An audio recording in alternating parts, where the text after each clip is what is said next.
I'm sure you can find wrong in any individual and then be tempted to strike their entire discography down as though there's never been a single good track produced by the person. Would that be reasonable? Would that be representative of an accurate capture of the essential characteristics of that individual's work? By no means. I'll stick to referencing the tracks for what I'm about to say because I'm not an expert on either of these individuals' lives. And also because hardly anyone is. I don't know Tupac's full discography, but I've listened to most of Kendrick's. From Tupac's, you have songs like Dear Mama and that entire album.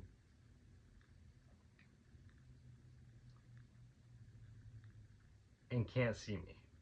I'm going to focus on those primarily, and I'll explain why later. Now, the entirety of Me Against the World is something you can't even get from mainstream rap today. It isn't this whiny, shallow, overall negative album that you see like the ones today. Most of the songs are what I believe to be accurate portrayals of the times.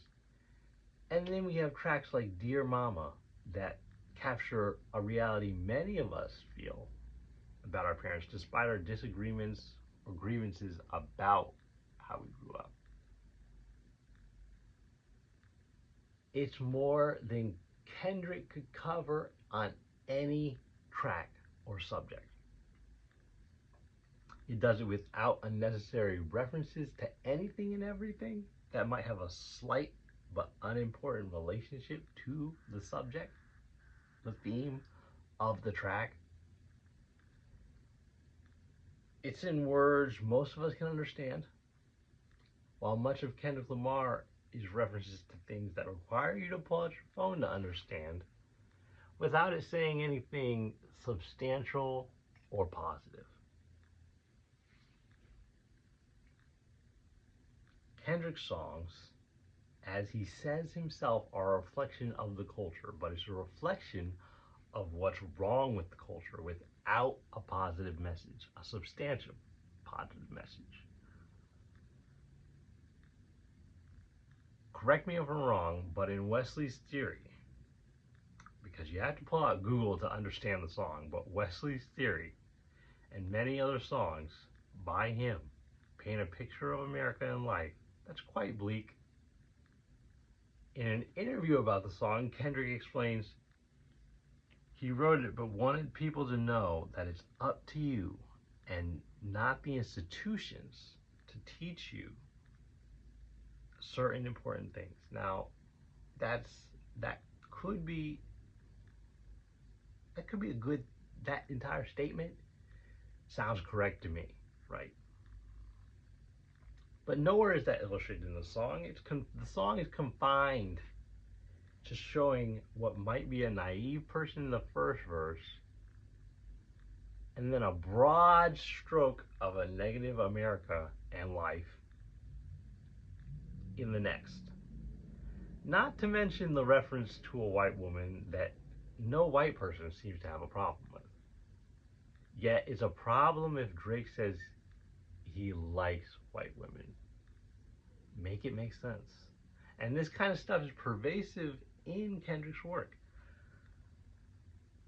Now, some people might come at me because Tupac wrote gangster rap, right?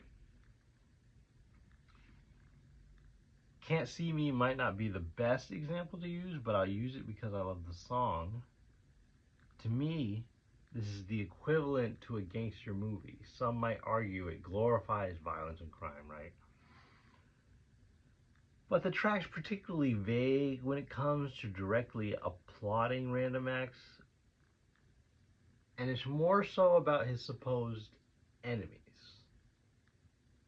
Now, this doesn't necessarily just justify it fully, and I can't say I know better when I listen to it, and I'm not out here doing anything. So why can't everybody? Like that's not a thing. But and there's also a fact of the times, right? And how it may have been more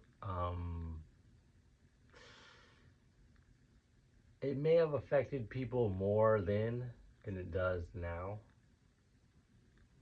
But this isn't all of Tupac by any means. I like the way it sounds, the beat.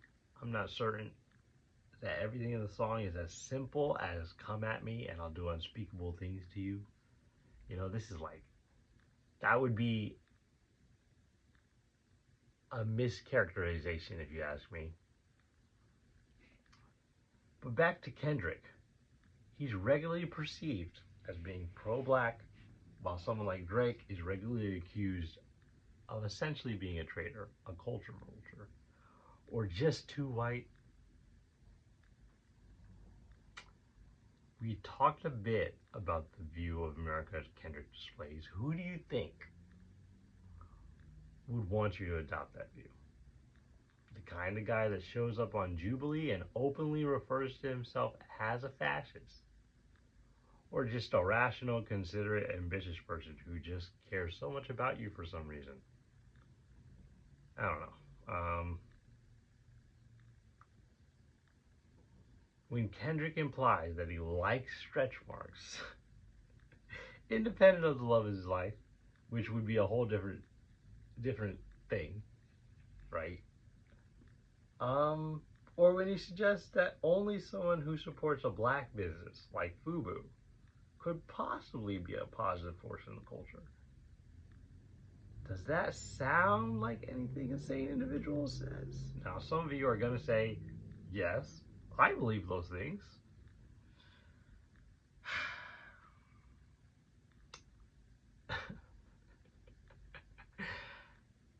That's just woke leftist stuff, okay? But as Kendrick says, he represents the culture. But Kendrick as a product portrays a racist picture of what a black man just has to be. And everyone eats that up. The fact of the matter is, Kendrick is a sellout. He's a beneficiary of America and its ideas and everything else, but constantly shits on everything good about it. The most good he has to say, the most positive things he has to say are things like, we gonna be all right. And that's the most I have to say about that song, because that's everything else is consistent with everything that I've just said about Kendrick. And we gonna be all right is a generally shallow phrase that doesn't mean anything by itself, but that's as positive as he gets. For the people who would suggest that Kendrick is a positive thing, ask them, which is better, Kendrick or Tupac? If you say Kendrick, you're either clueless or you enjoy the left's bent, right? If you say Tupac, you're either pretty clueless or you generally don't understand what you listen to. You're just listening to it for the vibes. If you don't listen to Tupac, then you're definitely clueless about all the things that I just said and the entire conversation.